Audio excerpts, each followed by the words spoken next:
Liza, back on SA Beauty Blog. Obviously today is about an all-natural, like really inner glow, soft, coming from within. Girl, bye. Now, today I'm doing what I'm going to be calling maybe experimental Sundays, since I am filming this on a Sunday. This is not an everyday look. I'm not even guaranteeing it's a pretty look. I'm not even guaranteeing it works. However, what it is me experimenting live on camera. I'm not pre-planning any of these looks. I'm sitting down with what is in front of me currently in my makeup vanity and just going for it. Today's look was kind of inspired by the fact that the new Star Trek movie comes out at the end of the month. One of my cats is named after Anton Chekhov, which is one of the characters on Star Trek, who was played by Anton Yelchin, who recently tragically died. And I'm just a huge Star Trek fan. So today was inspired by a little bit of like outer space drama. So maybe for the next couple of weeks, that's what you can expect. But if you want to see how to get this like all over pale glowy princess with this really outer space eye, then stay tuned. And if you want to see more of these kind of looks, comment below, and everything I'm using is going to be in the description box. And don't forget, subscribe. All right, see you at the end. Alright, so this is going to be sped up because if it wasn't, it was going to be a 25-minute video and nobody really has time for that. So I'm taking my Origins GinZing Moisturizer and I'm just putting it literally all over my face. It's my go-to moisturizer for pretty much any day, any makeup look. After this, I'm going to move on to primer, and I'm going to be grabbing my Becca Backlight Luminous Primer. And I'm going to squirt that, and I put this over the perimeter of my entire face because I use two primers because I want the glow from the Becca, but then I have a lot of redness on my cheeks, and so I use the Cover FX Calming Primer on my cheeks. I apologize for not holding it up to the camera. I'm new to this, so I sometimes forget to do that, but hopefully I'll be able to catch myself. Next, I'm using the Redness Color Corrector from Marc Jacobs after my face dries. And it's kind of looks like a little deodorant stick is what other people have said it looks like, which I think is really funny. And I just swipe that all over my face, and then I'm taking a stiff dome foundation brush from Real Techniques and just blending that in everywhere to cover up any of the redness that's peeking, so I don't have it peeking through my foundation. Next, I'm taking my Makeup Forever foundation, and I will have that in the description box for what shade that is. And I'm taking a foundation and stippling brush from Real Techniques and blending that into my face. I apologize about all the lighting fluxes. I'm still trying to figure out lighting for myself, and right now the only lighting I really have is a lamp and a makeup mirror. But as I get moved and get it moved into my new apartment, hopefully I'll pick up some better lighting and a better camera, so we'll see how it develops over the next couple of months. So after this, I had to search for concealer because I couldn't remember where I put it, and then finally, after searching and searching and searching and searching, and I'm still looking around, oh, and I found it. So it's the NARS Radiant Creamy Concealer in Chantilly, which is the lightest shade because I'm very fair skinned. I'm actually probably going to get the Kat Von D Kat Von D Lock-It Concealer soon. I want to get it in whiteout just to see what that would look on me, because for people like me and Nikki Tutorials, who most of you probably know, really famous beauty blogger, who are very fair, most concealers are probably closer to foundation shades for us.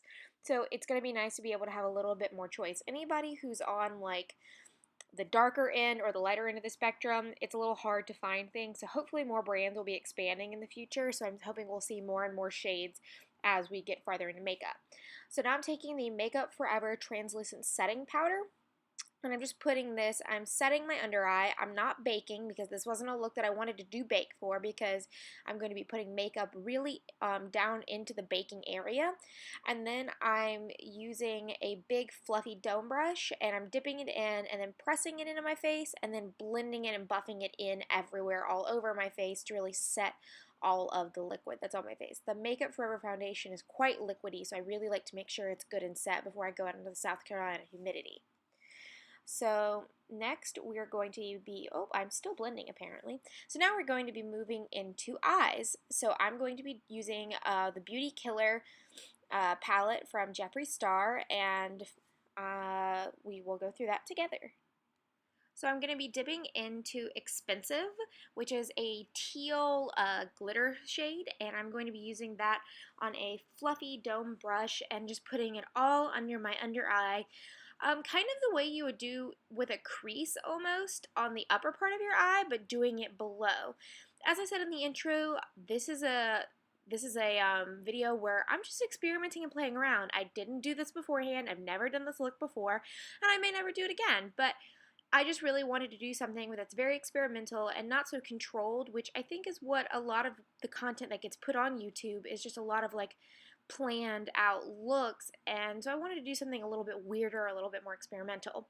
So I've brought that up into my crease a little bit, and now I'm taking the shade Violence from the Beauty Killer palette on a big fluffy, that's the Sephora 10 Pro Crease brush, and I'm just blending it all into my crease and out into my outer V. So it's creating almost a butterfly shape around my eye, and I think it's really cool. I think it might be something cool that you could use for cosplaying techniques if you wanted to do two-tone eye for maybe some cosplaying, whatever you want to use it for. So now I'm going in with the shade Princess, also in the Beauty Killer palette, with a flat brush, and I'm putting that all over my lid to add some lightness. And then as soon as I get all of that packed onto my lid, I'm going back in with that fluffy brush and just blending it out. So I decided that I needed something a little bit more dramatic in my inner corners, and so I'm looking and looking for a palette, and I'm using the Urban Decay Vice palette, and I'm taking the shade Harlot and putting it in my inner corners. Interestingly enough, this is a little bit darker than Princess, so it creates almost this shadowy effect, which I think is really cool, and I think would be something fun to experiment with in like some more neutral everyday colors to see what that could translate to. It could translate to a new type of smoky eye, because typically the inner corners tend to be super, super light and either matte or shimmery, but I think it'd be something cool to experiment with. So after this, I am taking my Kat Von D ink liner in the shade Baudelaire, and I decided that I wanted to start on the bottom, since I started on the bottom with the powder. And again, sorry for the light fluctuations. There's really nothing I can do about it right now, but hopefully it's not getting in the way too much. So what I'm doing is I'm taking the Kat Von D Baudelaire, and I'm just doing almost what I would call a reverse cat eye, because instead of the cat eye coming from the inner corner on the top lid and going out, it's coming from the outer corner down into the inner corner on the bottom lid. And I kind of wanted to stick to that reverse, like switching things up, almost doing things as if, what if your eyes were, what if the rituals for putting on makeup were kind of reversed from the way they are now, and we just like flipped everything around, so doing something really heavy on the bottom as well as on the top, and I thought it was really fun to experiment with. So I'm just, again, doing that on the other side and really trying to make those connect and have a really distinct line. I really love this color from Kat Von D, and I love the ink liners for dramatic eyes like this. So now I'm taking the Sephora Outrageous Curl Mascara, and I'm just putting it on my top lids, because I decided I didn't want to do falsies, because I didn't really want to cover up all of the color work that I had done on my eyes. Could I have made it more dramatic? Yes, and I think I'm going to do that in some future experimental videos. I am doing a Spock-inspired video in a couple of weeks, and so you might see some really big falsies and alien-inspired looks there. So now what am I doing? Oh, I am doing my highlighter. So I decided not to do any blush or contour, because I wanted to just to be like a pale, almost like those shimmery alien princesses that you would see on like classic Star Trek, where it's almost like you could tell it was makeup, because it was just poured on their face, and I kind of loved it. So I'm taking the Becca Champagne Pop and just putting it literally in pretty much all over my face in the normal highlighting spots. And so now I am running and running and running, and I'm going to get some liquid lipstick to put on my lips. So now I am taking my liquid lipstick by Kat Von D, her Everlasting Liquid Lipstick in the shade Witches, and just putting it all over my lips. I've always found it funny how people put on liquid lipstick, because everybody has their own like method and like order of doing it in. I always do my bottom lip before I do my top lip, but I have friends who will only do their top lip and then do their bottom lip. I know people who start from the middle on both and then go out. It's just funny to watch everyone do it, because everyone has their own way to do it. So for finishing touches, I am taking the Urban Decay highlighter, After Hours highlighter in the shade Aura, and I am taking that dome brush from earlier and just going all over my face to give myself a lavender alien princess glow. And I am also putting it on my lips, and it makes it a little bit even more matte, but also gives it like a shimmer matte, which I think is super pretty. And that is this look of alien inspired realness and weirdness. I hope you enjoyed it.